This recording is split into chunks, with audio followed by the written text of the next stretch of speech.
মসুরির ডাল নিয়ে নিলাম, ধুয়ে নিব এখন।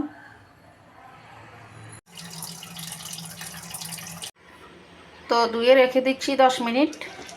তাহলে বুঝে গেলেন আজকে ভিন্নভাবে মসুরির ডাল রান্না করব। তো 10 মিনিট পরে আসলাম, দেখতে পাচ্ছেন ডালগুলো একটু ফুলে ফুলে গেছে, মানে অনেকটাই নরম হয়ে গেছে। যারাই এই ডালের রেসিপিটা করেছে সবাই বলেছে মানে স্বাদটা মুখে লেগে থাকার মতো। তো আমি বলি যে আমিও একদিন করি, খাই, এরপরে সবাইকে মেসেজ দিব কেমন। তো যা যা দিলাম এখানে ডালের মধ্যে অনেক মশলাই দেখতেছেন, তো এক এক করে বলে যাচ্ছি। দিয়ে দিলাম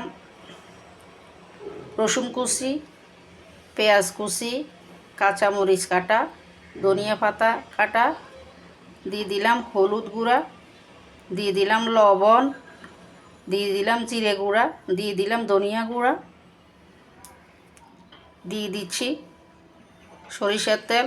আপনারা চাইলে সয়াবিন তেল দিয়েও রান্না করতে পারবেন। এখন সব কিছু ভালোভাবে হাত দিয়ে মেখে নিব। তো মেখে নিলাম।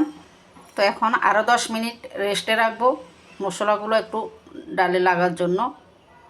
এখনই লোভনীয় লাগতেছে, খেতে তো অনেক মজা লাগবে। তো একটা কথা বলি, আমি কিন্তু মরিচ ধরতে পারি না, কাঁচা মরিচ ধরি, শুকনো মরিচ ধরি। মরিচের সাথে আমার শত্রুতা, আমার খুব হাত জ্বালা পোড়া করে।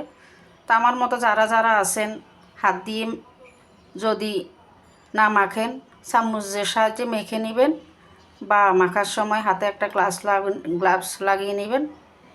তো যেভাবে হোক মাখিয়ে নেবেন। তো 10 মিনিট পরে ডাল চুলায় দিয়ে দিলাম, বসিয়ে দিলাম। এখন প্রথমে একটু নেড়ে ছেড়ে ভেজে নিব।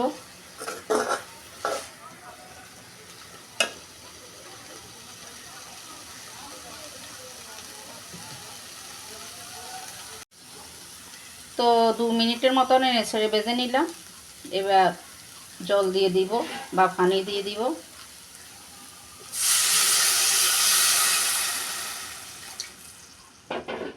জল বা পানি বেশি দিব না, মাখা মাখা হবে।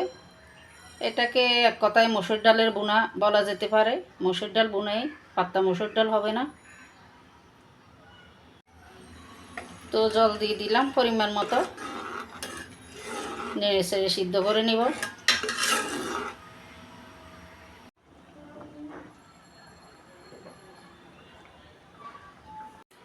দিয়ে দিচ্ছি কয় টুকরা টমেটো কাটা, ছোট ছোট করে টমেটো কাটা।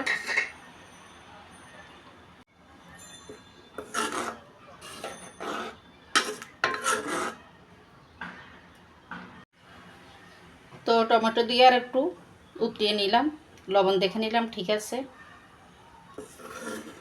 মানে বিশ্বাস করবেন না কেমন স্বাদ এই ডালটা, মানে একটু মুখে দেওয়ার সাথে সাথে মনে হয়েছে আমার কাছে অমৃত মনে হচ্ছে।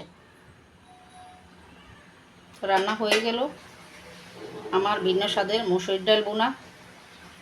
তো ভালো লাগলে আপনারাও রান্না করে খাবেন। তো আজকে এই পর্যন্তই। সবাই ভালো থাকুন, সুস্থ থাকুন, নিরাপদে থাকুন।